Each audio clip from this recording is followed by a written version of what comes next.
పుట్టిన దగ్గర నుంచి కట్టి కాలేదాకా సొంత ఇంటి కోసం వెతికి వెతికి అలసిపోయిన ఒక శరణార్థి గురించి చెప్తాను.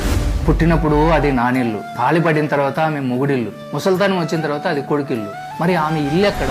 మధ్యలో ఎక్కడో ఇరుకుపోయి జీవితాంతం ఇక్కడో కాలు అక్కడో కాలు వేసి అదే ఇంట్లో ఉన్నట్టు బ్రతికి వెళ్ళిపోయే ఆ మనిషి పేరు అమ్మ. అదొక 60 ఏళ్ల సుదీర్ఘ నరకం. అమ్మంటే పుట్టుకతో ముసలిది కాదు కదా.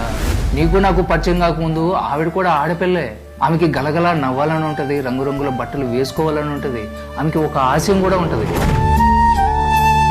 కానీ పెళ్లి అని ముడిపడిన తర్వాత ఆ అమ్మాయి చచ్చిపోతుంది. ఆ శవం మీద ఒక భార్య పుడుతుంది. ఆమె ఇంటి పేరు పోతుంది, గోత్రము మారిపోతుంది. చివరికి ఐడెంటిటీ కూడా భర్త పాదాల దగ్గర తాకట్టు పెడుతుంది. అప్పటిదాకా నా ఇష్టం అనుకున్న ఆడపిల్ల అప్పటి నుంచి ఆయన గారి ఇష్టం, అత్తగారి ఇష్టం అని బ్రతకడం మొదలు పెడుతుంది.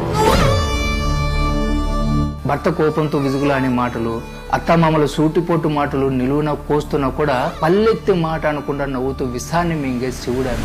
జీతం అడగని పని మనిషి, సెలవు అడగని కూలి, పడక గదిలో భర్తకి అలసట తీర్చే ఒక బానిస. ఆ తర్వాత మనం పుట్టాం. ఆ రోజే ఆమె తన శరీరాన్ని మన పేరు మీద రాసిచ్చేసింది.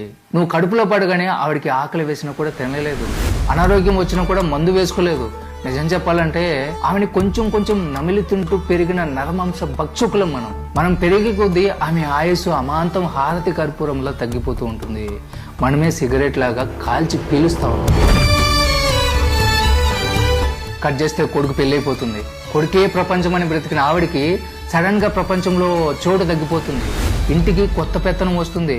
ఎవరి కోసమైతే ఆమె తన యవ్వనాన్ని ఆరోగ్యాన్ని దారబోసిందో వాళ్ళే ఇప్పుడు నీకేం తెలియదమ్మా, నువ్వు కాస్త ఆగు అని నోరు మోయిస్తారు. ఆమెది చేదస్తమంటారు. చివరికి ఏమవుతుంది? ఈ ఇల్లు నాది అని ఆమె జీవితం మొత్తం అనుకుంది.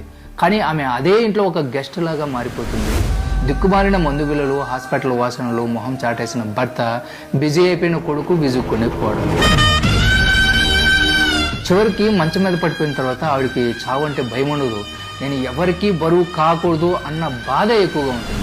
ఏ మంచం మీద అయితే నిన్ను కని పాలిచ్చిందో అదే మంచం మీద ఎండిపోయిన చర్మంతో, మసగబారిన చూపుతో ప్రాణం వదిలేస్తుంది. అది చావు అనుకుంటే పొరపాటు. ఆమె పడ్డ నరకానికి అది శాశ్వత విశ్రాంతి.